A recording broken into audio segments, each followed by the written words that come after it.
អូនស្រីលេងយូអ្នកភ្ញាក់ហើយឬនៅអ្វីដែលបានកើតឡើងក្នុងអំឡុងពេលនេះប្រាប់ខ្ញុំយឺតម្យ៉ាងទៀតអ្វីដែលអ្នកទទួលបានបន្ទាប់ពីសម្រាប់ខ្មោចស្រីពេជ្រប្រអប់ឈើដែលមកដល់បានបើកហើយសូមក្រឡេកមើលនេះគឺជាឧបករណ៍ធ្វើពិធីសាសនា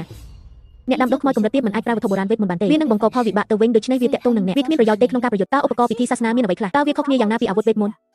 វត្ថុបុរាណវេទមន្តភាគច្រើនសម្រាប់អ្នកដាំដុះវត្ថុបុរាណវេទមន្តដែលប្រើអាចទទួលបានដោយសម្រាប់ប្រើប្រាស់ដោយអ្នកដាំដុះកម្រិតខ្ពស់ក្នុងការចម្រាញ់តាក់ទងនឹងអំណាចសំបីតែមួយសំបីតែវត្ថុបុរាណវេទមន្តដ៏ល្អបំផុតក៏អាចមិនល្អដូចខ្ញុំទទួលបានអាវុធវេទមន្តថ្នាក់ទាបមួយ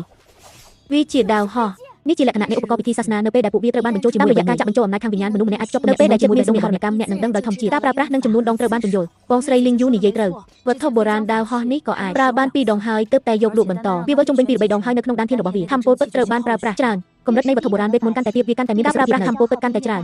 ដូច្នេះអ្នកដាំដុះកម្រិតខ្ពស់មិនព្រមការផលិតវត្ថុបុរាណវេទមន្តគឺជាដំណើរការដ៏លំបាកមួយបងស្រីលីងយូចង្ក្រានសម្រិតនេះតើវាធ្វើអ្វីតែពីងតូចអ្នកពិតជាសំណាងណាស់នោះល្អហើយ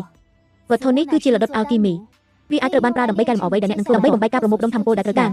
បងស្រីលីងយូសូមបង្រៀនខ្ញុំផងរបៀបចម្រាញ់ថ្នាំគ្រាប់ប្រមូលថៃអំណាចអស្ចារ្យថ្នាំគ្រាប់ថៃកាក្រេងធ្វើលើពីនេះទៅស្រមើរបស់ខ្ញុំគឺថាក្នុងអត្រានេះវាគ្រាន់តែជាបញ្ហាពេលវេលាប៉ុណ្ណោះមុនពេលកញ្ចក់បើកទ្វារធម្មពលខាងក្នុងរបស់ខ្ញុំបានរលាយបាត់ទៅហើយវាជាចាប់ខ្លាំងណាស់ការភ្ជាប់ជាមួយវិញ្ញាណនៃស្ថានសួគ៌និងផែនដីតាមរយៈនេះគឺជាកម្រិតទី2នៃទេពកោសល្យនៅក្នុងវិមាននៃភាពមិនល្អឥតខ្ចោះសមត្ថភាពដែលមនុស្សម្នាក់អាចមាន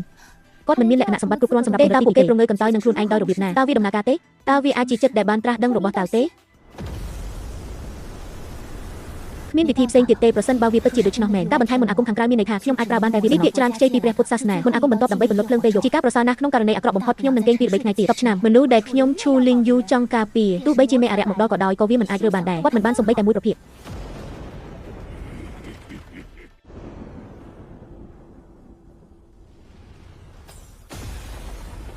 សត្វលោកទាំងអស់ព្រមទាំងពូជពងរបស់វាក៏វិនាសទៅវាត្រូវបានគេហៅថា shadowless ហើយវាត្រូវបានគេហៅថា annihilation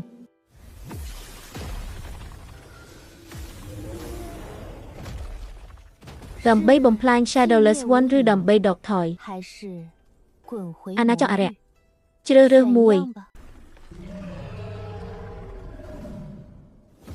តើអារក្សប្រភេទណាហ៊ានធ្វើបាបខ្ញុំ Seagain